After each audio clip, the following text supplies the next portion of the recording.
Bom dia Mães com Fé, bom dia quem está assistindo, quem vai assistir mais tarde. Agora são 7 horas da manhã, aqui em Belém do Pará, como sempre está um calorzinho, né? Hoje a gente vai falar sobre pastorear o coração da criança, tá? A gente se baseia nesse livro, tá aparecendo ao contrário para vocês, mas é Pastoreando o Coração da Criança, de Ted Tripp. É um livro muito tradicional, um livro bem antigo, famoso, e ele tem muitas riquezas, muitos ensinamentos pra gente. Bom dia, Tati. Tá tudo certo aí? Ele tem muitos ensinamentos, muita informação assim preciosa, né? Então é até difícil para mim conseguir passar. Gostou do novo cenário? Legal. Mudei de casa, né? E é até difícil assim eu conseguir passar para vocês tanta coisa. Por isso eu recomendo, tá? Esse livro para quem quer aperfeiçoar a educação com seu filho. Ele ensina assim coisas que são bíblicas, é tudo baseado no Evangelho, tá? E para começar, eu vou falar sobre o tema, né, que é pastorear o coração, sobre o coração do seu filho. Assim como diz a Bíblia, né, que o coração do homem é enganoso, o do seu filho não é diferente, porque nós já nascemos maus, né? Nós já nascemos pecadores e os nossos filhos também já nascem pecadores, né? Apesar de serem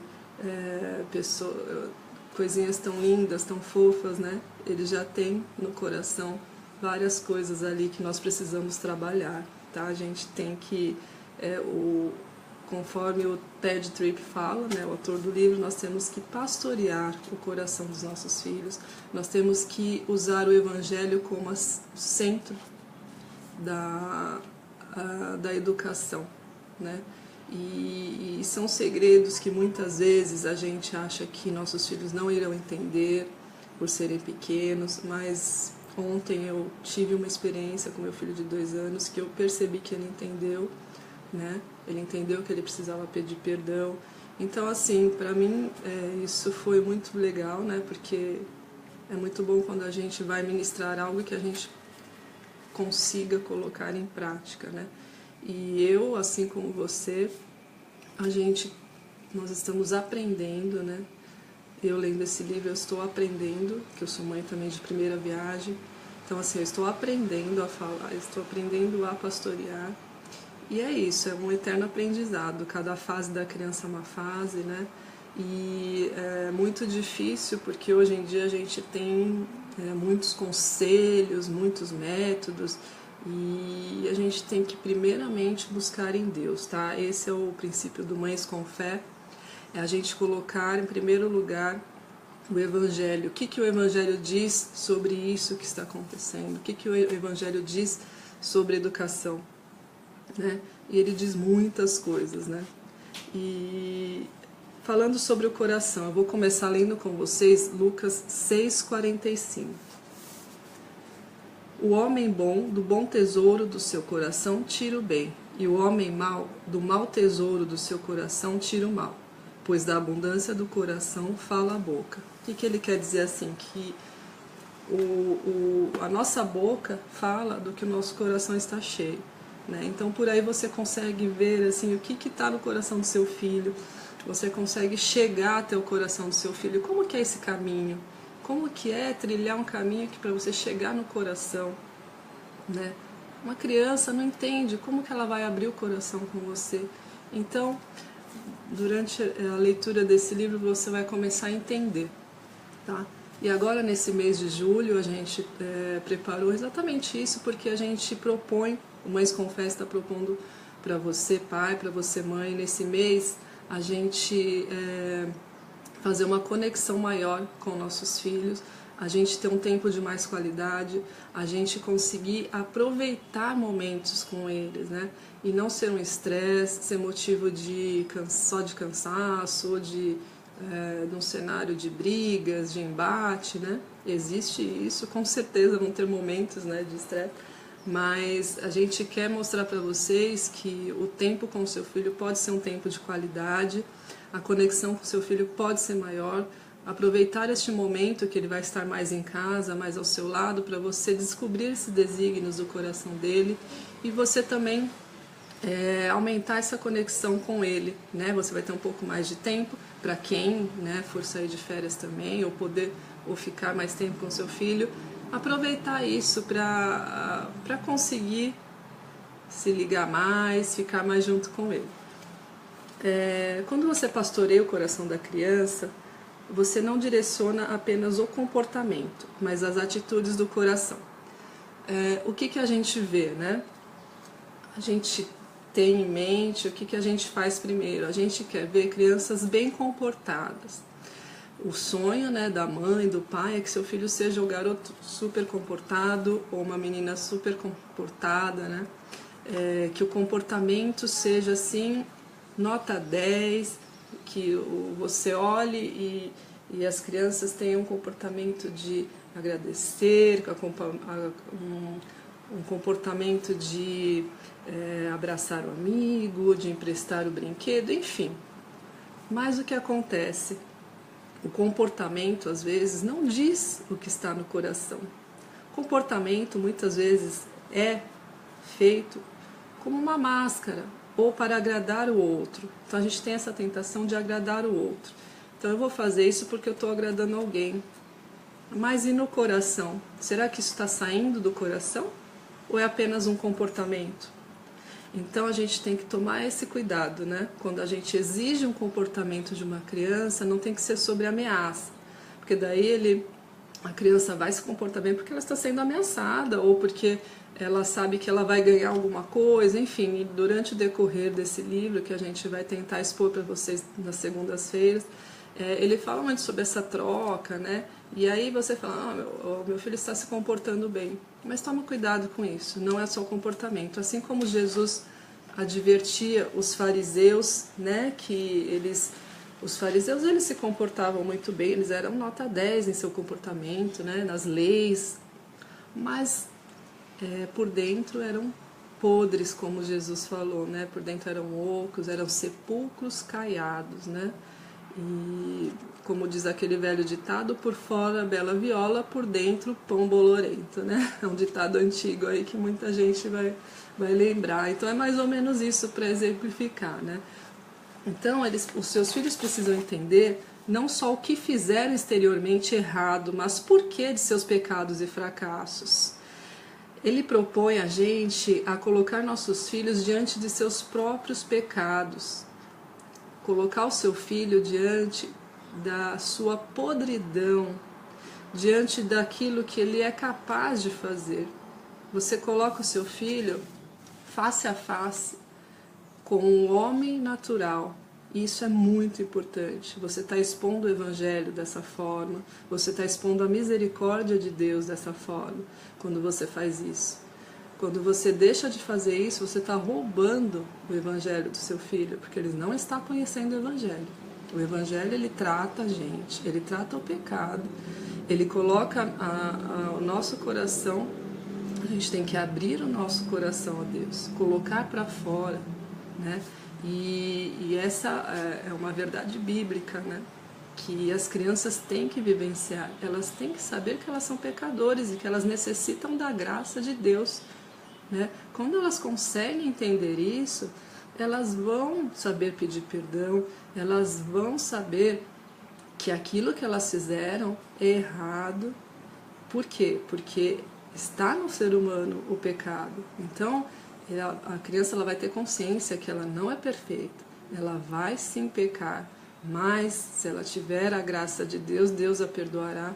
Se ela se humilhar diante de Deus, ela será perdoada. E isso a gente consegue fazer com a criança, porque a criança ela tem os momentos dela, elas têm as fases, elas têm os repentes, elas têm chiliques, né?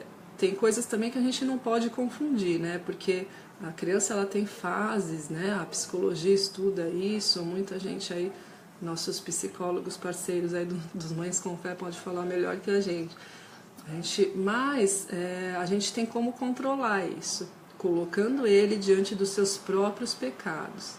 Dessa forma, ele não vai crescer um fariseu, Ou seja, ele não vai crescer uma pessoa de máscaras, uma pessoa que só usa as máscaras porque ela sabe que daquela forma ela agrada o outro, entendeu? Então é muito mais importante você se preocupar com o que está no coração do seu filho do que com o comportamento que ele está apresentando. O comportamento vai dizer o que está em seu coração, e aí sim você vai conseguir colocar o seu filho diante dele mesmo, diante de seus próprios pecados, e ele vai sentir a necessidade da graça de Deus. Às vezes a gente dá um padrão para o nosso filho abaixo do padrão bíblico, porque o padrão bíblico é alto, né? Venhamos e convenhamos que o padrão bíblico é alto, não é para qualquer um. Muitas vezes a gente faz que não vê, a gente ignora, por quê? Tudo o que Jesus ensina, tudo o que Deus ensina a gente é contrário ao que o mundo ensina, né? O mundo ele ensina você ser o primeiro, você ser o melhor, você estar à frente, não importa. Você tem que desenvolver suas habilidades para ser melhor que o outro, você tem que competir com o outro. Não estou generalizando, mas a grosso modo, né? E na Bíblia, os últimos serão os primeiros, né? Enfim, tem várias passagens aí que colocam a gente o inverso, né? Que sendo o último, você será melhor. Então é meio, né? Bem conflitante aí. E seguindo esse padrão da Bíblia, o padrão bíblico, que a gente vai se reconhecer como pecador e o seu filho também. Então, por exemplo, né? Ele cita um exemplo. A Bíblia... Olha só, um desafio que a Bíblia fala, disso que eu estou falando aqui, só um exemplo. A Bíblia fala para fazer o bem a quem te maltrata, né? E aí, como falar isso para uma criança? Mas quando os filhos são empurrados ou maltratados na escola, o que você orienta ele? Você orienta ele a revidar? Não leve desaforo para casa, você tem que revidar. Isso não é o Evangelho. Né, já está fora aqui. Ou você ensina ele a ignorar. Ignora. São conselhos antibíblicos, tá? Que afasta a criança da cruz, afasta ela do verdadeiro evangelho. Por quê? Não se precisa da graça de Deus para ignorar o opressor. Ignorar não precisa da graça de Deus, eu não preciso me humilhar, eu não preciso me colocar diante de mim mesmo como pecador, eu não preciso abrir meu coração, não preciso desses processos que Jesus ensina para eu ignorar o opressor. Um outro ponto, não se precisa da graça sobrenatural de Deus para lutar por nossos direitos, que seria revidar. Então, quando você ensina a criança a revidar, ela não está precisando da graça de Deus para revidar, ela precisa da graça de Deus para orar por esta criança que está oprimindo ela, ou por esta professora, ou por alguém que está oprimindo ela. Ela precisa orar por ele. Para fazer o bem ao opressor, precisamos orar por aqueles que nos maltratam e confiar na vida do justo juiz. Para isso, requer que uma criança veja a si mesma face a face, com a pobreza do seu próprio espírito e a sua necessidade do poder transformador do Evangelho. Então, colocar a criança diante da sua pobreza de espírito é muito importante, né? Porque nós somos pobres de espírito. Só Jesus que dá graça para a gente conseguir ser bom para o outro, amar ao próximo. Só com a graça de Deus nós conseguimos cumprir os mandamentos. Não é porque eu nasci melhor, eu nasci bom e o outro nasceu mal. Não, todos nós nascemos maus. Eu concordo que tem personalidades diferentes, tem jeitos diferentes de lidar com essa situação. Algumas crianças são muito mais fáceis da gente conseguir colocar diante delas o Evangelho, outras são mais difíceis. Isso faz parte da personalidade, do caráter que será moldado com o tempo. Eu vivo esse desafio todos os dias, eu sei que todo mundo vive esse desafio com os filhos, né? Então, a gente tem que se preocupar sim em colocá-lo como um pecador. Essa consciência a criança tem que ter. Só assim ela vai conseguir abrir o seu coração e você vai conseguir, como pai, como mãe, ou se você cuida, você é avó, você cuida do seu neto ou tia, só assim você vai conseguir aplicar essa forma dele abrir o coração e ele se ver como um pecador e pedir perdão a Deus pelos seus pecados. Isso é a necessidade da graça. E ele conclui, né, quando você deixa de expor o padrão divino, você rouba de seus filhos a misericórdia do Evangelho. Então, eu acho que isso não é consciente que a gente faz. A gente só quer proteger os nossos filhos, né, quando a gente ensina coisas que vai protegê-lo, ou que sai da nossa mente, né? E que não sai da Bíblia, que não saiu do ensinamento de Deus. Então, a gente tem que expor esse padrão divino. O padrão divino é alto, né? Então, a gente não tem que ficar abaixando esse padrão. A gente tem que pôr esse padrão divino e só assim ele vai conseguir conhecer a misericórdia do Evangelho, tá? Então, é isso que eu queria falar com vocês hoje. A gente está preparando aí algumas lives para as férias, né? A gente já tem algumas confirmadas, uma de organização de guarda-roupa, organização de mala, que vai ser bem legal, se eu não me engano vai ser dia 11, com a Cláudia, né, Tati? Depois você coloca o nome completo dela. A Cláudia, ela tem feito muitos trabalhos bacanas com sono do bebê, organização, e ela aceitou o nosso convite para participar de uma live. Vai ter uma pedagoga também, a gente está confirmando, uma psicóloga para falar sobre brincadeiras, hora de brincar, hora da disciplina. Vai ter a Débora Munhoz, que eu acho que ela é musicista, ela vai ensinar brincadeiras e momentos para a gente descontrair com nossos filhos nessas férias. Cláudia Venâncio, né? Personal Organizer, isso aí, Tati.